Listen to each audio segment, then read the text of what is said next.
said something about that here, but I mean, just help us gain more perspective. When people hear generational blessings, many immediately think of money. So, what are some, or let me put it this way, many think of wealth. What are some blessings that may actually be more valuable than money? Let me go over the question again. So, when people hear generational blessings, many immediately think of wealth. What are some blessings that may actually be more valuable than money? Okay. Okay. Blessings that are more valuable than money. Okay. I will say the art of leadership. I mean, for those who are young, they are scared.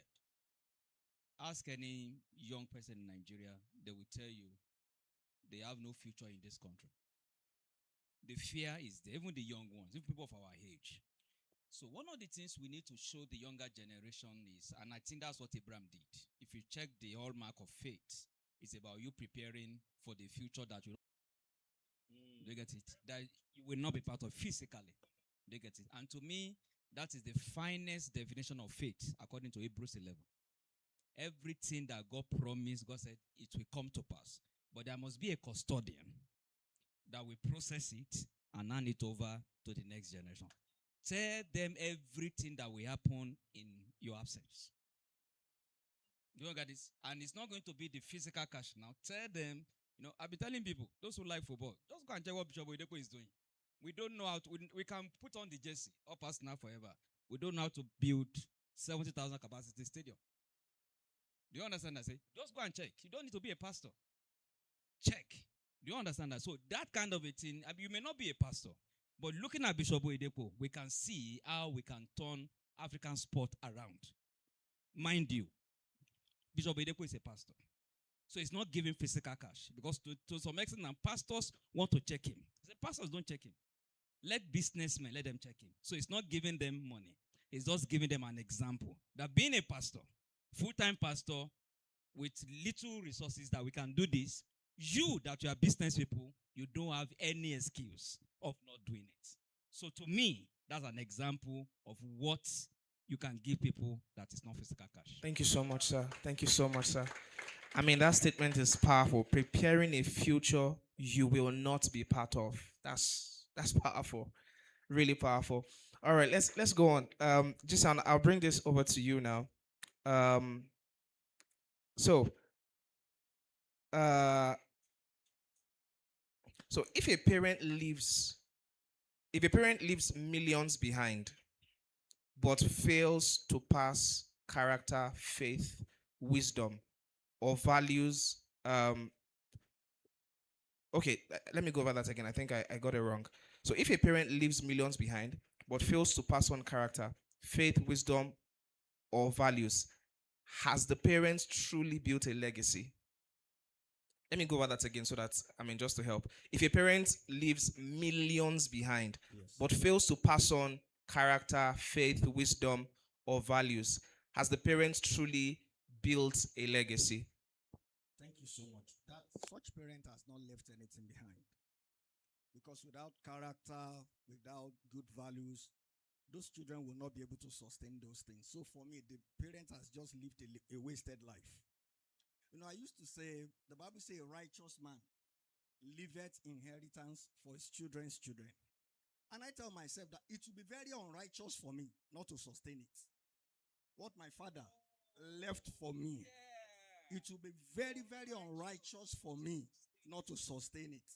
So the first thing I want to leave for my children, and I think we should leave for our children, is good legacy, characters, things that money cannot buy.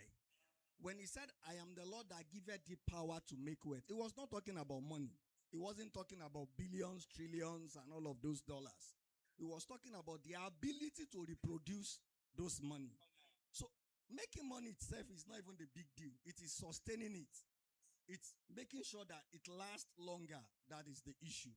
So if a parent fails to teach his children good characters, good disposition towards life, good mindset, like Pastor Sam was saying it, then the parent has not left anything behind.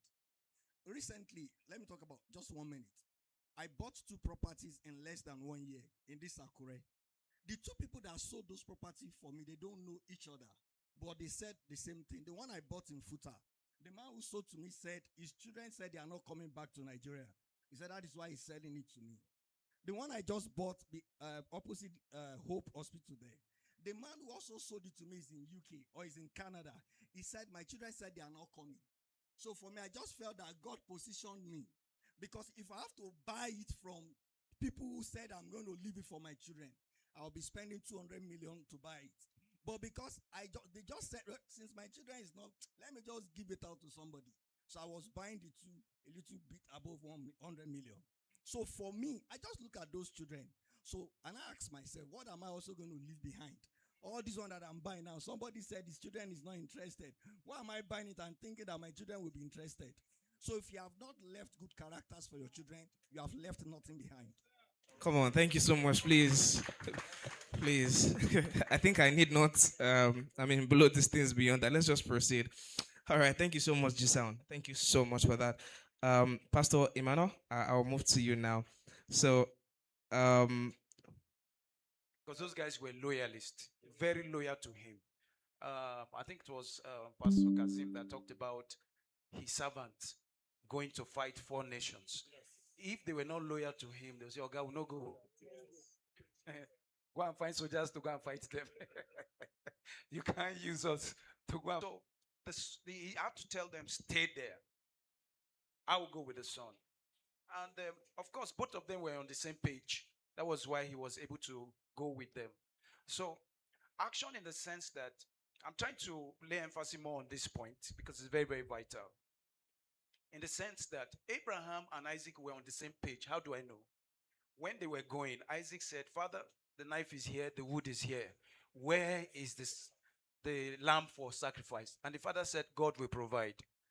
And he didn't ask question again. Go and check your Bible. He never asked any question. When they got there, the father laid the altar and told Isaac to sleep. He didn't question his father. They were on the same page.